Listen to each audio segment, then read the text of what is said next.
Hey guys, Chatty with Midlife Classic Cars. If you watched my last video, you know my race weekend didn't go too well. Unfortunately, there was an issue with the car, with the clutch. I posted on a few message boards and people gave me their opinion. A lot of people thought I was just riding the clutch, but I had my foot completely off. And I brought it back in the pits with Josh Williams, who I'm working with, and he grabbed the clutch cable and said, this thing is way too loose. He was just jiggling it around and saying it was way too loose. So obviously my clutch was not engaging all the way, or yeah, I guess it's all the way, or not too much, or too much. I don't know, one of the others. I'm tired today, I'm exhausted.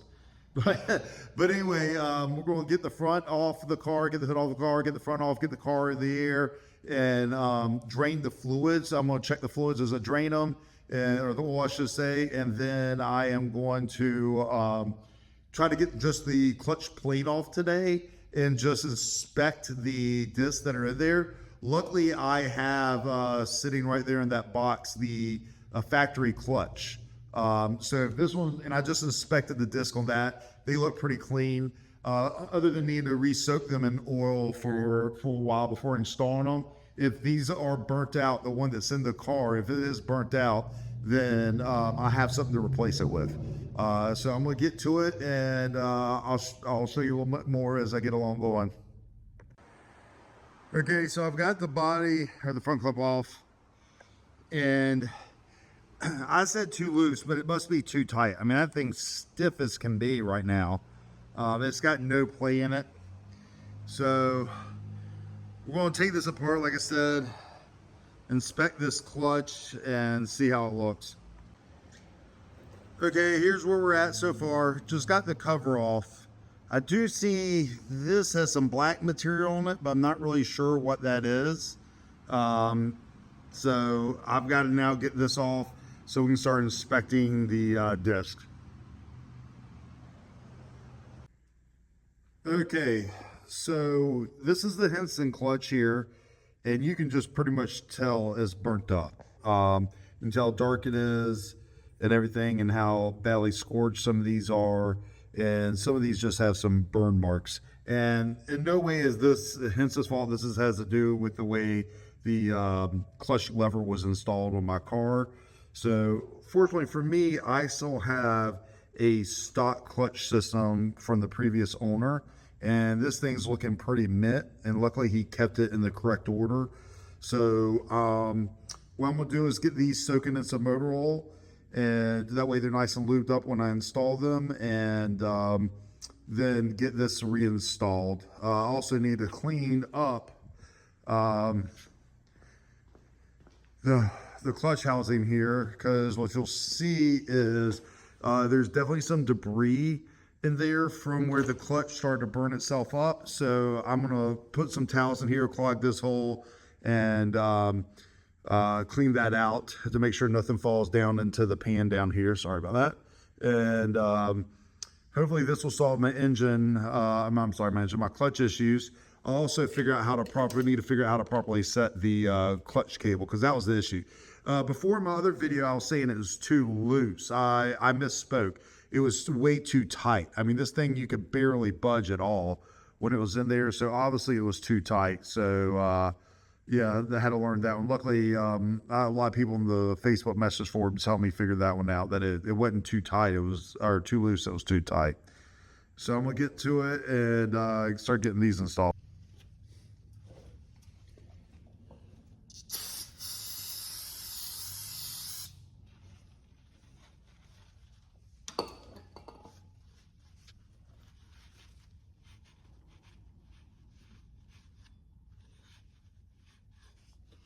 I mean, you already see the rags getting black. I was trying to pull out yesterday when I was testing this. You could definitely see some shavings coming off. Right now, I think I got, oh, well, here's a good one. And luckily, it's just disintegrating in my hand. But that's definitely a piece of clutch that's burnt up there. When I drained the fluid, I did double check, went through it. I drained the oil, I should say, and made sure there was nothing in the oil, and I couldn't find any particles in the oil. The oil looked really clean when it came out. This engine's obviously been changed a bunch of times over. Hell, these rags are probably shredding more and getting more debris in there, but I don't really know if I should be spraying brake cleaner directly in on this.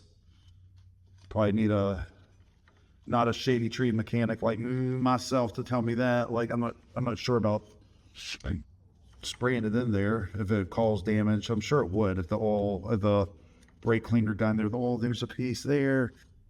So this is what I'm gonna do. I'm gonna go through and get this clean as good as possible, probably better than good as possible, and really work on this for a bit and get all these particles out, and then hopefully that will solve, not solve this, but get this clean enough that we can get the other clutch plates that are soaking in oil right now installed.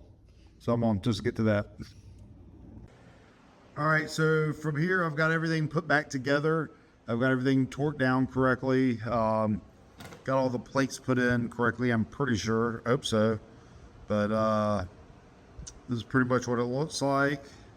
Now I'm just gonna get the plate installed. I'm gonna do a test fit, make sure that it's the arm's facing the correct way, because I think that might be the issue, that the arm was facing too far in. That might be one of the issues. So I'm gonna test that and see how it goes from there.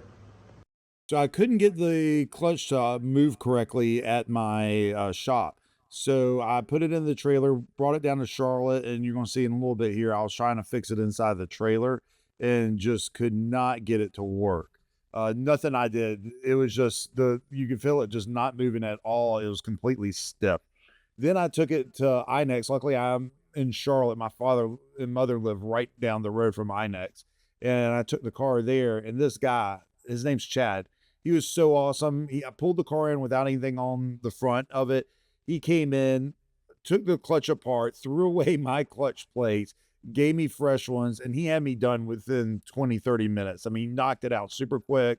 This made all the difference. He showed me how much play was supposed to be in the clutch cable and left me to do that. But he got the cover on. We cleaned up the gasket and put a fresh gasket on.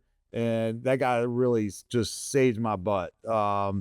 And that got me onto the track, which then led to new problems where we realized it's just not the clutch is the issue. The throttle position sensor's off in my car, and my car kept stalling and backfiring. I always thought it was because of the clutch freezing up, that's why I was stalling the car so much, but it ends up the throttle position sensor's off. So this is in practice, and I'm finally starting to push the car. The clutch is working good. I still feel slow, like I'm not coming out of the turns as fast as other people, but I'm mainly trying to find my line. And here you can see I just overshoot a turn, which I'm fine. Like I'm just trying to push the car finally. I feel like I finally have some speed. Here you're gonna see I spun out. So this is, me just trying to get faster, and this is what it takes. I just am trying to find the limit of the car. The main thing I learned this week is at practice is I was just going in too shallow for a lot of my turns, that I need to arch out closer to the wall and come in back in. And so that's where that last one I just carried too much speed, and this is where I just arched it in too much. Issues always arise. We had a window break on our truck. We just rolled it down to cool out the car, and it just would not come back up. Luckily it's in the shop now, but there always seems to be something going on other than just racing. But this is pretty much what our pits look like at the Charlotte. We're in the ARCA garage section in the parking lot down there. The car had a lot of sun hitting it, so I put some covers on to keep the tires cool. But this is pretty much what our setup looks like. So I had someone give me some advice about starting in third gear, less things to think about. But the downside of that is at the start of the race, I just don't have the power to get going. It did help because my goal was to finish the race this week. I knew I wasn't going to be fast. I'm still learning how to turn the car in, how much brakes to use, how much gas to get on the throttle. And to be honest, after the spin from practice day, I was a little bit nervous about spinning again. And my thing is, I don't want to mess up other people's race. This is also the Charger series, so this says for beginners. And as you see, I don't really have a consistent lap yet. I'm just trying to figure it out. But you can also hear the car is like cutting out a bit. I'm not sure if you guys are going to be able to hear it, but the car was consistently cutting out. it wasn't holding the speed. This is where we realized multiple people came up to us like, your throttle position sensor is off, which I'm luckily going to take it down Monday and have Chad at INEX look at it again for me. But yeah, this is just me running around. This is my only pass, but I think the guy was having engine problems with this car, so it's not a real legit pass to me. But yeah, this is me figuring out. You can tell I'm overshooting turns. I'm trying to figure out my braking points. I'm trying to figure out each turn, where to turn in. I'm just to be honest with you guys, this is way harder than what you would think it's going to be. I've done plenty of iRacing and been practicing iRacing. I need to get more time in just to practice the arch. But yeah, a lot of turns I'm just way too shallow. But this is it. Like I just wanted to get out there, turn laps, finish the race, not get into any wrecks, and just start really figuring the car out.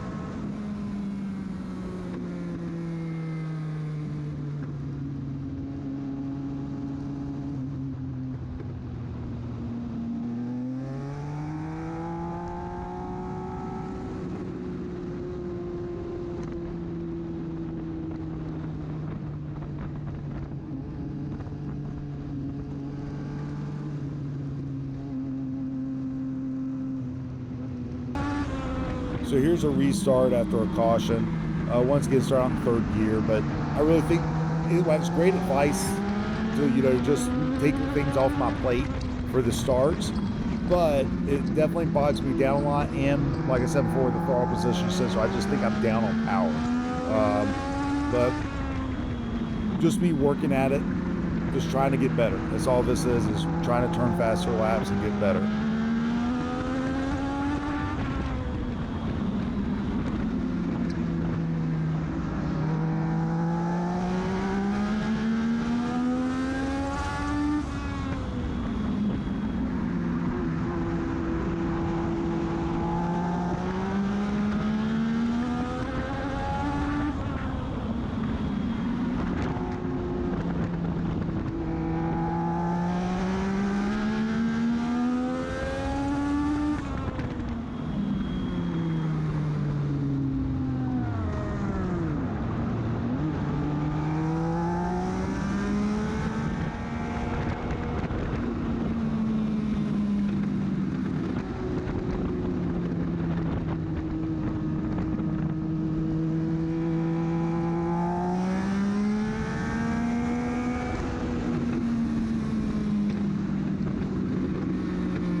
So that was pretty much my Monday and Tuesday. I got out of it what I wanted. Like, I didn't want to get in people's way. I didn't want to cause a caution. I just wanted to practice getting laps in. And it's, man, one thing I want to tell you guys is, coming from motorcycles and spending time in the sim rig, this is way harder than you'd ever think it's going to be. And it's way more stressful, especially when you're working on the car yourself and you don't have someone else managing your car. I mean, I just constantly was having to deal with things, even with the window of the truck not working. All of a sudden, you have to deal with the rain and theft of that. People being able to break into your truck, and the clutch not working, and not getting the clutch working until probably an hour or two before I need to be at the track. Big shout out to Chad again at INEX. But yeah, it's stressful. And then honestly, after this weekend, the whole time I kept telling my parents, like on Monday and Tuesday, I was like, I think I'm sick. I don't feel good. I'm exhausted. I was taking a nap after waking up in the morning, had some breakfast, did some business work, and I was like, I need to take a nap. I feel sick. And what's making me realize is this thing is just kicking my ass. Like, I am exhausted. I'm not sick. I'm just utterly exhausted. There's a little more G-forces than I was expecting. Just having the helmet on your head. Like, I used to play high school football, and I always remember the beginning of the season, during summer practice, you put the helmet back on and your head would hurt, your neck would hurt the next few days. I mean, that's what this is like. My neck was killing me. I'm just exhausted. And, at 45, I'm not the young guy I used to be. And this is something, if you're older and you're thinking about getting this, you have to think about your physical level. And I'm a fairly big dude. I've dropped about 15, close to 20 pounds recently. I'm on an adult swim league, so I'm trying to get the weight off of me. But I think I need to do some more physical exercise, which I hate lifting weights. I hate lifting weights. I did it through high school and after high school, and I just get swole. I don't like lifting weights. I don't enjoy it. But there's a new rock climbing gym just opened up here in Greensboro, and I might get back into rock climbing as long as my intestines don't pop out of my body. That's what happened last time after my wreck. I had a abdominal tear, and they told me, they gave me the all clear, but they didn't know I had an abdominal tear, and my intestines literally came out of they didn't come out of my body, but like it looked like I had a loaf of bread sticking out. So I'm gonna maybe test rock climbing again and just see how I feel about that. But yeah, one thing I want you to think about, if you're looking into getting into any form of racing, it's exhausting. It's mentally exhausting. It's stressful. But I finished a race, so I was extremely happy. The adrenaline of that was really great. Like I was just happy to finish after the week before with the clutch issue and constant issues with the car. So I'm really hoping after getting the throttle position tuned this week and Monday and Tuesday, which is kind of a double header for us. There's 2 races. I'm really hoping to start like pulling up on the pack and start racing with some people. But it is what it is. I just got to get better. I just got to get seat time. I need to spend more time up in my sim rig and just practice getting times in, figuring out my line and everything. I want to thank everybody for watching the videos. It keeps me motivated to keep going. Please, like, if you have any comments or suggestions, I would love to hear it. Anything you might tell me to help me get faster on the track. I would love to learn from any of you guys. So if you've got any suggestions, please reach out and let me know. And also, don't forget to check out midlifeclassiccars.com. We were one of the largest automotive book and shop manual dealers in the world at this point. And you can check them all on our website, check out our kits, and we ship all of our orders out in boxes so your books don't get damaged. And we keep them in a plastic bag, so in case your postal man leaves it outside and it rains, hopefully the book won't get wet for you. So midlifeclassiccars.com, and I'll see you in the next video. Have a good one, guys.